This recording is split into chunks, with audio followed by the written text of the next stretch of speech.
Hello दोस्तों, welcome to legal galaxy and myself Moa Mishra.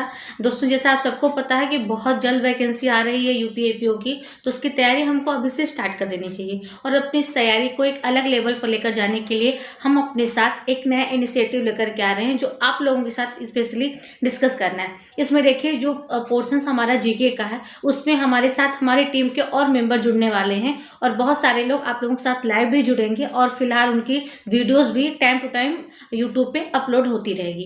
तो आज हमारा वीडियो में हमारे साथ आएंगी प्रगति मिश्रा, और वो मैम आप लोगों को स्पेशली साइंस पढ़ाएंगे और साइंस में बायो का जितना पोर्शन आपको पढ़ना है यूपीएपीओ के लिए, वो सारी चीज़ों को वो डिटेल में आपके साथ डिस्कस करेंगी। तो आप लोग मैम के साथ क्लास ज्वाइन कीजिए। Okay, thank you. जैसे कि दोस्तों, आपको उमा मैम ने यूपीएपीओ का जो सिलेबस है उसके बारे में पहले से ही बता दिया है।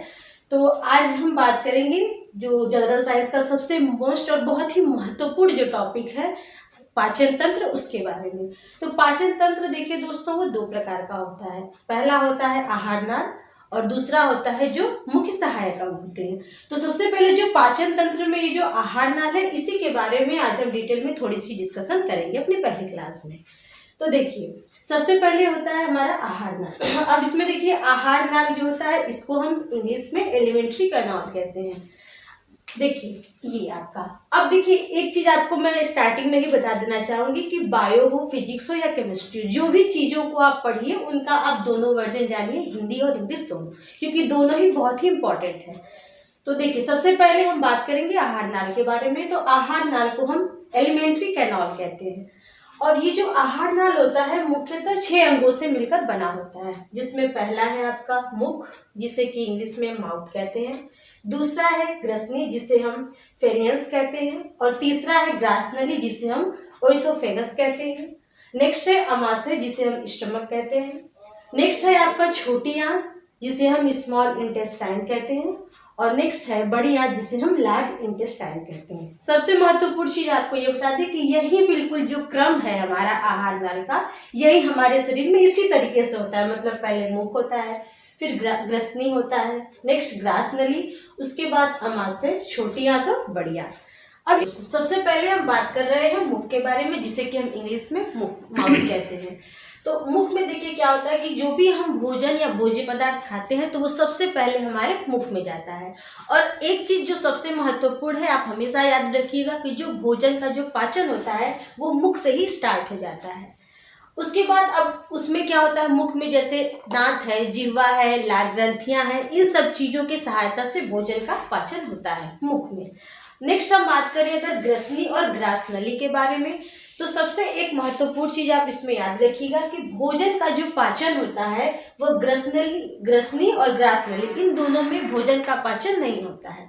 अब जैसे देखिए ग्रसनी में, तो ग्रसनी जो होता है इस आहार नल का वो महत्वपूर्ण अंग होता है, जिसमें भोज्य पदार्थ और वायु दोनों का संवहन होता है। अब उसके यही ग्रसनी से ही जो हमारी वायु होती है, वो ग्रसनी से ही अलग होकर के फेफड़े में चली जाती है, और जो ग्रासनली की जो सहायता से जो हमारा जो भोज्य पदार्थ है, वो आपका अमाशय में चला जाता है। अब यहाँ से आप आइए अमाशय में। अमाशय में देखिए क्या होता है कि अमाशय में जो हमारे भोज्य पदार्थ है, उसमें से जो प्रोटीन होता है, उसमें सबसे सर्वाधिक जो पाचन होता है, वो अमाशय में होता है, लगभग 70%। अब प्रश्न ये उठता है कि अमाशय में ही प्रोटीन का सर्वाधिक पाचन क्यों होता है। तो आपकी जानकारी के लिए हम आपको बताएं कि अमाशय में 2 प्रकार के जो होते हैं एंजाइम पाए जाते हैं। फर्स्ट पेप्सिन और दूसरा रेनिन। जैसे अगर हम यहाँ इसको लिखकर लिखना चाहें, तो ये हो गया आपका पेप्सिन और सेकेंड है रेनिन।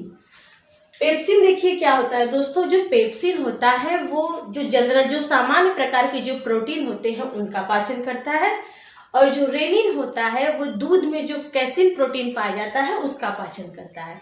एक चीज और आपको एडिशनल यहाँ पे बता दें कि जो दूध का जो सफेद रंग होता है, वो भी कैसिन प्रोटीन के कारण ही होता है। तो हमारा अमाशय में हमने आपको ये बताया कि अमाशय में प्रोटीन का सर्वाधिक पाचन, मतलब लगभग 70% जो पाचन होता है प्रोटीन का अमाशय में होता है। क्यों होता है? क्योंकि उसमें 2 प्रकार के एंजाइम्स पाए जाते हैं, पहला पेप्सिन और दूसरा रेनिन। देखिए इस यहाँ से आपको कई सारे क्वेश्चन उठते हैं कि यहाँ पर सर्वाधिक किसका पाचन होता है, क्यों पाचन होता है। तो हम इन दोनों एंजाइम के बारे में बताते हैं आपको। नेक्स्ट है आपका भोजन यहाँ से छोटी आंत में जाता है, जिसको कि हम स्मॉल इंटेस्टाइन कहते हैं।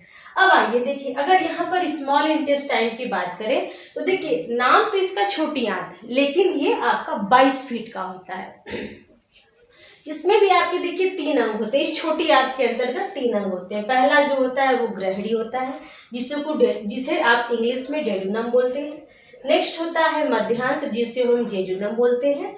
और ये होता है जो थर्ड इसका पार्ट है वो होता है शेषांत, जिसे हम इलियम कहते हैं। अब देखिए इसमें किस तरीके से भोजन का, देखिए सर्वाधिक जो पाचन होता है इस छोटी आंत में वो ग्रहणी में होता है। क्यों होता है? क्योंकि इसमें 2 प्रकार के आपके जूस पाए जाते हैं। पहला जो जूस है आपका वो होता है अग्नाशयी रस, जिसको कि इंग्लिश में आप क्या बोलते हैं, पैंक्रियाटिक जूस। और जो दूसरा जो उसमें रस पाया जाता है जो कि पित्तरस, उसको जो होता है पित्तरस, जिसको कि इंग्लिश में आप बाइल जूस बोलते हैं। तो इस ग्रहणी में इन्हीं दोनों जो रस हैं, कौन कौन सा, एक पैंक्रियाटिक जूस, दूसरा बाइल जूस, इन्हीं दोनों के हेल्प से जो ग्रहणी है इसमें भोजन का सर्वाधिक पाचन हो पाता है। नेक्स्ट जो हमारा मध्यांत और शेषांत्र है, इसमें देखिए क्या होता है कि जो भोज्य पदार्थ होते हैं उनका अवशोषण होता है, और जो शेषांत्र है उसमें जल का सर्वाधिक अवशोषण होता है। नेक्स्ट यदि हम बात करें बड़ी आंत के बारे में, जिसे कि हम लार्ज इंटेस्टाइन कहते हैं, इसमें भी देखिए 3 अंग होते हैं। पहला होता है सीकम, दूसरा होता है बृहदांत, जिसको कोलन बोलते हैं, और लास्ट होता है ये इसका थर्ड मलाशय, जिसे हम रेक्टम बोलते हैं। अब आइए देखिए इसमें क्या होता है। जो ये सीकम वाला पोर्शन है इसमें जो होता है सेल्यूलोज का पाचन होता है। ये जो बृहदांत और मलाशय है इसमें देखिए क्या होता है कि जो भी हमारे पास, जो भी हमने भोज्य पदार्थ या भोजन जो भी खाया है, उन सभी जो पदार्थ में जो पचे हुए पदार्थ है उन सबका शरीर जो होता है वो अवशोषण कर लेता है इस भाग में। और ये वाला लास्ट जो रेक्टम वाला भाग है, इसमें जो अपचयित पदार्थ है, जो अनावश्यक पदार्थ है, इसके हेल्प से वो हमारे शरीर से बाहर निकल जाते हैं। तो ये सारी जानकारी जो थी इसमें जो मेन इंपॉर्टेंट टॉपिक थे वो हमने आपको बताया। और ये जो है आहार नल बहुत ही इंपॉर्टेंट टॉपिक है। और आई होप जो भी हमने इस एलिमेंट्री कैनाल यानी आहार नाल के बारे में फ्रेंड्स आपको बताया, आई होप आप इस चीज़ को बहुत ही अच्छे से समझ पा रहे हैं। आई होप कि आप लोगों को मैम का ये क्लास बहुत अच्छा लगा होगा, क्योंकि मैम बहुत ही बारीकियों के साथ जो भी साइंस की चीज़ें हैं वो बहुत अच्छे से मैम बताते भी हैं और पढ़ाते भी हैं। और इनका चूँकि इस पर बहुत अच्छा कमांड इसलिए क्योंकि ये अपने सब्जेक्ट में MSc हैं, तो यह चीज़ों को और क्लियर आपको करके बताएंगी। तो इस वीडियो को आप अपने ज़्यादा से ज़्यादा मित्रों के साथ शेयर कीजिए, और अगर आप चैनल पर नए हैं तो प्लीज़ चैनल को सब्सक्राइब जरूर कर दीजिएगा और बेल आइकन प्रेस कर दीजिएगा, ताकि हर वीडियो की नोटिफिकेशन आपको टाइम टू टाइम मिलती रहे। और यह इनिशिएटिव स्पेशली आपके लिए है और इसमें किसी प्रकार का कोई शुल्क नहीं लगना है। और एक और इम्पॉर्टेंट इन्फॉर्मेशन आप लोगों को हम दें कि जल्द ही हमारा जो जूम ऐप पे क्लास हो रहा है यूपी एपीओ का, उस क्लास में भी मैम साइंस पढ़ाएंगे और वो आपको लाइव पढ़ाएंगी। तो आप अगर अभी तक हमारे साथ जूम ऐप पे नहीं जुड़े हैं तो जल्दी से जल्दी जुड़ जाइए और अपनी तैयारी को एक अलग ही लेवल पर ले जाइए ताकि आप सक्सेस हो पाएं। Okay, thanks to all and bye bye, take care.